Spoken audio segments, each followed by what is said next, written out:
I was in I was in downtown. I was over there by the stadium in Atlanta. And in most big cities, if you if you park illegally, it's just hard to find parking, or parking can be problematic, or you try to look for free parking.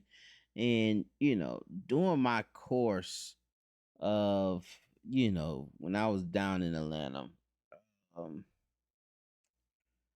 I've gotten booted a few times. One time I got booted. They didn't even. I've been booted so long that they was asking, well, just sell me the car.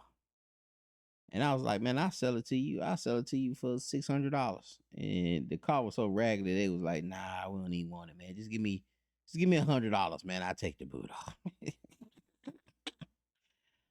So I end up paying them $100, got the boot off, man.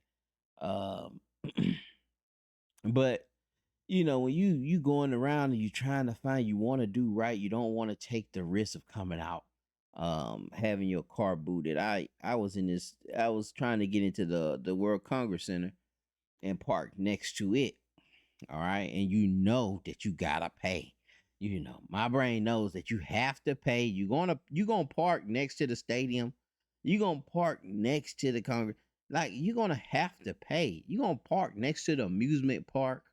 You're gonna have to pay.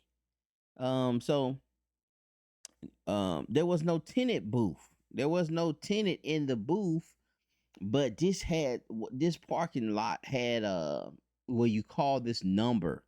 You text this number and you can pay you can pay that way. And the whole time you have this feeling that somebody's watching me. Somebody's watching me. That boot dude is around the corner watching me. They waiting.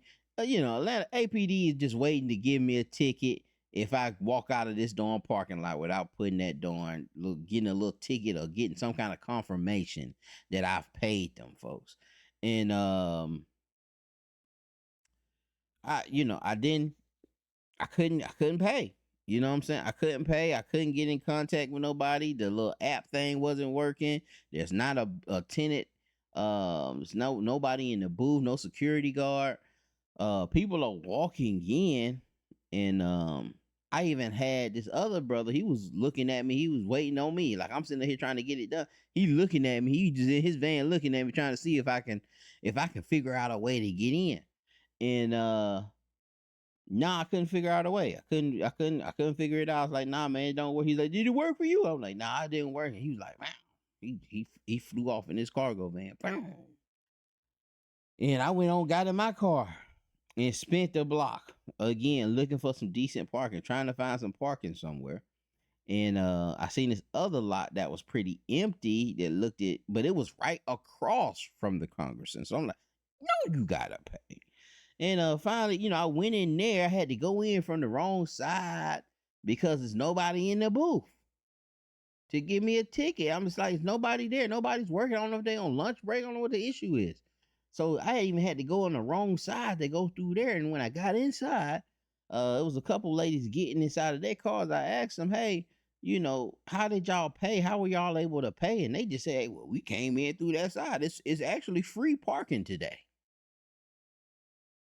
The parking is free today. So there are no tenants in any of the parking booths. So I didn't know that. And it made me think, though, the fear that I had of the punishment, the fear that I had of somebody watching, um because of the certain judgments I've gotten for illegally parking somewhere. It built in a certain fear in me where I didn't want to break those rules. And even though nobody's looking, even though the opportunity is there, I still just didn't want to. Even when I was leaving, even when I parked the car and I left them, when I'm walking back, when I was done, I'm walking back, I'm trying to look and trying to see, even across the street, trying to see if somebody done put a boot on my car. And, all praises, nothing happened. But again, it made me think about, that's why we need a healthy fear of the Lord. If you have a healthy fear of the Lord, you would fear those judgments you would know that he's watching you. All right. You'll know that he's watching you like that darn, like I thought somebody was watching me park illegally or not pay for that parking. I felt the judgment was coming for my disobedience or me illegally parking.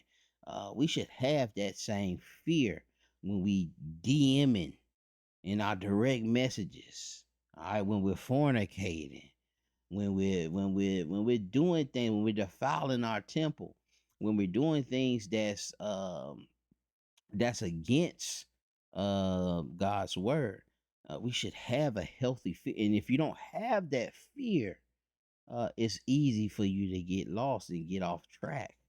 But if you have that fear, you know that you serve an omnipresent, that he's everywhere watching. He knows all things. He's seeing you in your lowest, your lowest spiritual state. Then that fear could save you. And that's why it's important to fear the Lord. Least thou forget. Least thou forget all the judgments, and to know the judgments that were placed on us, to know the testimonies. See, a lot of us don't have a healthy fear of the Lord because we don't read the testimonies. We don't see what the Lord has done to us and continues to do to us. I think it's Hebrews 12:5, all that are his, he chastens.